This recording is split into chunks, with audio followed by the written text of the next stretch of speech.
Today is Good Shepherd Sunday, also known as Vocations Sunday. Good Shepherd Sunday, from the name, is a Sunday we highlight the qualities of Christ's leadership in saving humanity. That as our shepherd, he accepted our leadership that he might lay down his life so that we might have life and have it to the full. John 10, verse 10 to 11. In this light, today we also pray for vocations to the Catholic priesthood and religious life, where God's generals are being raised, those who will continue living in sacrifice for the sake of others, speaking and standing for justice and truth, fighting for the freedom and rights of the politically, religiously, socially, psychologically, and academically wounded, those who have been discriminated and harassed by the society. That those who have been called to these vocations are called to have their mantra, their motto, like that of Christ the Good Shepherd, who will say in Mark's Gospel chapter 10 verse 45, "The Son of Man has come, not to be served, but to serve and give his life as a ransom for many." To lay down one's life for the sake of others or those entrusted to his care, one must first love them, because without love there can never be sacrifice. In this, scripture tells us, "For God so loved the world that he gave his only begotten Son, so that whoever believes in him should not perish, but have life everlasting." John 3:16.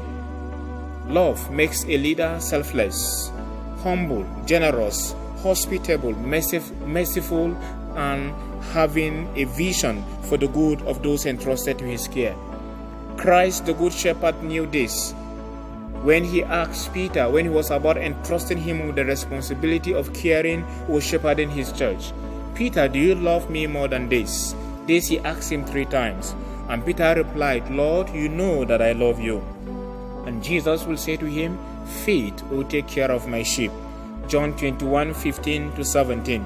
In other words, Jesus was saying to Peter, "You are going to lay down your life for those I have given you to take care of." In the Gospel, as seen in John 10:11 to 18, Jesus made this clear when he says, "The Good Shepherd lays down his life for the sake of the sheep."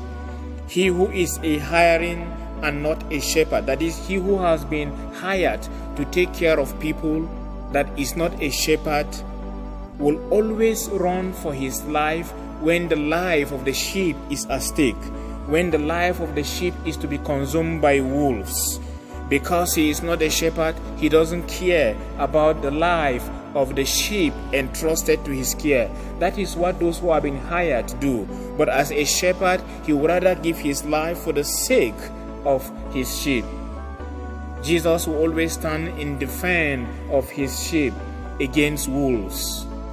But as for those who have been hired, like our leaders, they will always run for their lives, allowing the sheep to be scattered, to be consumed by wolves. They flee for their lives because they have no sense of attachment to the lives of those entrusted to them. But as for Jesus, he will say, "I know my own and my own know me, and I lay down my life for my sheep." John 10:11 to 15.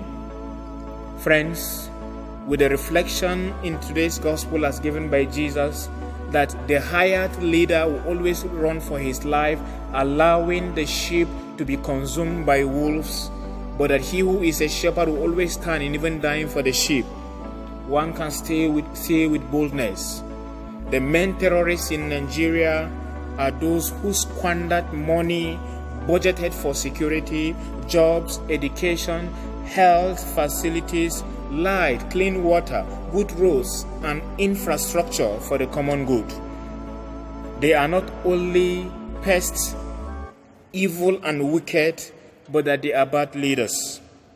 For many have died and have been denied access to good life as a result of their selfishness, as a result of their greediness. I am tempted to say our leaders in Nigeria are hired, because they do not care for the masses. They rather create miseries. They run for their lives when the masses are in danger against insecurity. In fact, they are. For their salaries and allowances keep running even in the midst of the troubles and the dangers we are facing as a nation. The masses have been set or left on their own. They flee to Europe and America for medicals. They flee to the Arab Emirates, Dubai, for rescue amidst the insecurity in the country and even for vacations. Send their children to school and vacations in same countries, Europe and America, Dubai, name them, while the children of the poor masses remain in our schools here in the country with no security, that on daily basis they are being kidnapped. How long shall we continue in these evil ways?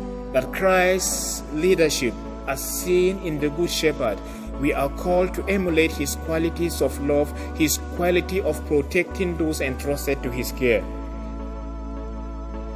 That even as parents today, some have been behaving like hired parents. They don't care at all for the children entrusted to their care. Some don't even care about the well-being of their children. Some parents behave as if they have been hired to give birth to the children that belong to them. As seen in the so many children roaming around the street, even in the Alamajiri story, there is no proper bond, no proper relationship between some children and their parents. They don't care about their well-being, they don't care who provides them with food, they don't care about their health, they don't care about their moral upbringing. Today, the greediness of our leaders, the evil and the miseries created by our leaders on the masses have made so many of us to be intoxicated with the mess they have created out of their greediness. There is no better experience of evil spirit or demonic attack that is more dangerous than the one created by our leaders, as seen in the problem of insecurity, problem of unemployment, the hunger that we see every day, that has polluted our atmosphere. Today, we cry like never before. Wayo ya Allah, wayo ya Allah, wayo ya Allah jigukanu, yara nakuka, manyama sunakuka, wayo ya Allah jigukanu. And I pray God will answer our prayers in these days, as we celebrate Good Shepherd Sunday and Vocation Sunday through Christ.